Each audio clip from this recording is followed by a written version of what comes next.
Press the bell icon on the YouTube app and never miss another update.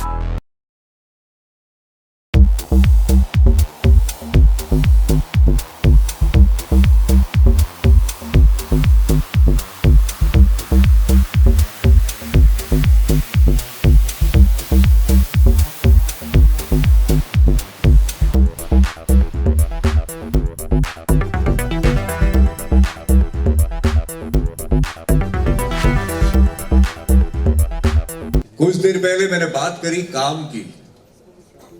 अब जिस legend को मैं यहां पे बुलाने वाला हूं वो सिर्फ काम के लिए नहीं, अपने दाम के लिए भी जाने जाते हैं। पहले दाम की बात करते हैं, क्योंकि हिंदी सिनेमा में the one end only writer who charged more than the hero of the film, that's Prince Salim Korea.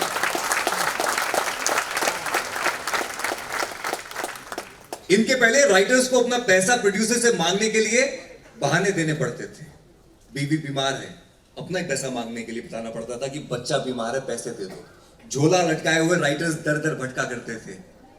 He is the man who changed the destiny of writers in the film industry, and that's why we have Salim Khan here with us. Ladies and gentlemen, अगर काम की बात हो जाए तो right from Zanjeer to Sholay to दीवार to शान आपकी favourite फिल्मों में से एक है। उनकी कहानी, उनके संवाद, उनके स्क्रीन प्ले जिस कलम से निकले हैं, जिस जहन से निकले हैं, आज वो हमारे साथ में है।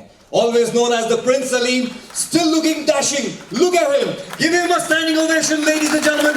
आज की रात का ये सबसे बड़ा पुरस्कार जाता है to the one and the only Salim Khan. WWF में खिला रहा है। दीनानाथ मंगेशकर साहब की फैमिली का और उनका, और दीनानाथ मंगेशकर साहब की फैमिली को सरस्वती का एक वरदान है, और उस वरदान में भगवान ने वादा किया है कि ये कभी नहीं जाएगा। हमारी जो माइथोलॉजी है वो बहुत ही रिच है, और हज़ारों किस्म के किस्से, हज़ारों किस्म के इंसिडेंट, हज़ारों किस्म के कैरेक्टर हैं जो हमको वहाँ से मिलते हैं।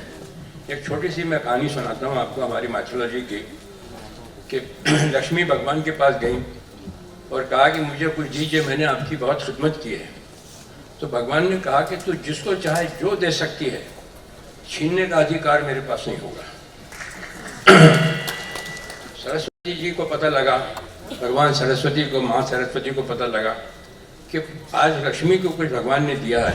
वो भी गई भगवान विष्णु के पास और कहा कि आपने लक्ष्मी को कुछ दिया है, तो वरदान दिया है, मुझे भी कुछ दीजिए। तो उन्होंने कहा तू जिसको चाहे जो दे सकती है, छीनने का अधिकार मेरे पास नहीं होगा। समझे आप, ये कभी इनसे दौलत छीनेगी ही नहीं, इस परिवार से, ये भगवान ने वादा किया है। ये हमेशा इनके साथ रहेगा, ये भगवान का वादा है। आज देखिए सरस्वती की देन है, ये गाने बज रहे हैं लोगों के, चले गए हैं लोग फिर भी बज रहे हैं। सैगल साहब के, मोहम्मद रफ़ी के, किशोर कुमार के, मुकेश साहब के बज रहे हैं। ये चलता ही रहेगा, इनका सिलसिला हमेशा चलता रहेगा। खुदा लता जी को लंबी उम्र दे, सेहत दे, और हमारे बुजुर्ग भी पहले कभी पैसे का जिक्र नहीं करते थे कि भगवान तुझे बहुत रिच बनाए, बहुत पैसा दे। खुदा सेहत दे और इज्जत दे, पैसे हम खुद कमा लेंगे।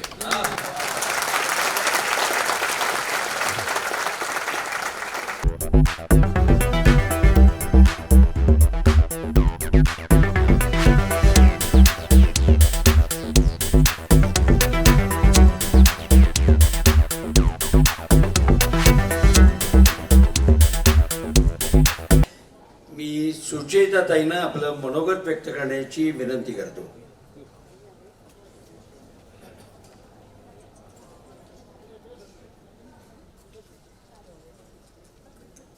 संगीत कलेच्या अथांग नभात कायमच तेजोनिधी भास्कराप्रमाणे तळपत राहिलेले मास्तर दीनानाथ मंगेशकर यांच्या पवित्र स्मृतीस सर्वप्रथम विनम्र अभिवादन करते आणि मग थोडं बोलते। तमाम भारतीयांच्या आपल्या सर्वांच्या हृदयावर सांगीतिक अधिराज्य घालवणाऱ्या भारतरत्न लता दीदी, ज्या आज इथे नाही आहेत पण मला माहिती आपल्या सगळ्यांच्या हृदयात त्या नक्कीच आहेत. समारंभाचे अध्यक्ष आदरणीय श्री मोहन भागवत, श्री विजय कुमार, सर्व पुरस्कारार्थी पंडित हृदयनाथ मंगेशकर, श्री बाबासाहेब पुरंदरे आणि समस्त मंगेशकर कुटुंबीय आणि इथे उपस्थित आपण सारे रसिकजन, सर्वांना माझे विनम्र प्रणाम. कोणताही पुरस्कार हा व्यक्तीसाठी आनंददायी, उत्साहवर्धक असतोच, पण 2-3 कारणामुळे हा पुरस्कार माझ्यासाठी विशेष आनंददायी झाला आहे. नृत्यगंगा या माझ्या शास्त्रीय हिंदुस्थानी संगीतातील भरतनाट्यमच्या प्रयोगाची सुरुवात ही नाट्यसंगीताच्या नृत्याभिनयातून सादरीकरणापासून झाली होती. नृत्य हे एकत्रितपणे 3 भाषा बोलतं: संगीताची भाषा, साहित्याची भाषा आणि सांकेतिक अशी नृत्याभिनयाची भाषा. ही नृत्याभिनयाची भाषा आमच्या प्रेक्षकांना कळायला सोपी व्हावी या उद्देशाने मी प्रथम हा प्रयोग केला. त्यावेळी सर्वप्रथम मी ऐकला तो मास्टर दीनानाथांचा भावपूर्ण आर्त सूर. तो टिपेच्या स्वरातील मधुर आवाज आजही माझ्या कानामनात रुंजी घालतोय. त्यांची भावबंधनमधली 2-3 पदं मी नृत्यबद्धही केली आहे. ही नाट्यगीतं नृत्यातून मांडण्याचा प्रयोग प्रेक्षकांच्या खूप पसंतीस उतरला आणि नृत्यगंगेच्या प्रवाहात मला बराच पुढेही घेऊन गेला. त्यामुळे आज मास्टर दीनानाथांच्या नावाचा पुरस्कार घेताना माझं मन खरंच कृतज्ञतेने भरलेलं आहे. दुसरी एक मला अत्यंतिक महत्त्वाची वाटणारी गोष्ट म्हणजे हे पुरस्कार मंगेशकरांसारख्या अद्वितीय कलावंत कुटुंबाकडून कलावंतांना दिले जात आहेत. कलावंतांकडून होणारा कलेचा आणि कलाविश्वातील कामाचा हा फार मोठा आदर सत्कार आहे आणि त्यासाठीही मी कृतज्ञ आहे. गीतम वाद्यम नृत्यम त्रयम संगीतमुच्यते. गायन, वादन, नृत्य हे 3ही संगीत आहे असं म्हटलं जातं. आम्ही नृत्यकार तर नृत्याला संगीताचं दृश्य रूपच समजतो, पण आजच्या काळात साधारणपणे संगीतात नृत्याला धरलं जात नाही असंच दिसतं. पण आज मंगेशकर कुटुंबियांनी संगीताच्या कुटुंबात नृत्याचं सार्थ स्थान जाणलंय ह्याचाही मला विशेष आनंद वाटतो. आज हा पुरस्कार घेताना मला अनेकांचं स्मरण होत आहे. नृत्यकलेचा वारसा मला देणारे माझे गुरुद्वय आचार्य पार्वती कुमार आणि तंजावरचे श्री किट्टप्पा, माझ्यातली कला ओळखून नृत्याचं बीज पेरणारे माझे पिताश्री चित्रकार बी विश्वनाथ, जे की सिने जगताशीही संलग्न होते, विश्वनाथ भिडे, शिस्त अंगी बाळगणारी माझी आई, या वाढत्या रोपाला संरक्षण देणारे, खत पाणी घालणारे माझे पती अनिल चापेकर, सांसारिक जबाबदाऱ्या पेलण्यासाठी कायम तत्पर असलेल्या माझ्या सासूबाई आणि त्याचबरोबर माझ्या नृत्यगंगेच्या सृजनात्मक प्रयोगासाठी प्रोत्साहित करणारे, इतकंच नाही तर प्रत्यक्ष मदत करणारे पंडित वसंतराव देशपांडे, डॉक्टर प्रभात्रे, पंडित सुरेश तळवलकरजी, या साऱ्यांची मदतच मला ह्या टप्प्यापर्यंत घेऊन आली आहे. मला मिळणारा पुरस्कार हा जसा माझ्या गुरूंचा आहे तसाच तो ही परंपरा पुढे नेण्यासाठी प्रयत्नशील असलेली माझी कन्या शिष्या नृत्यांगना अरुंधती पटवर्धन आणि तमाम शिष्य परिवाराचंही आहे असं मला वाटतं.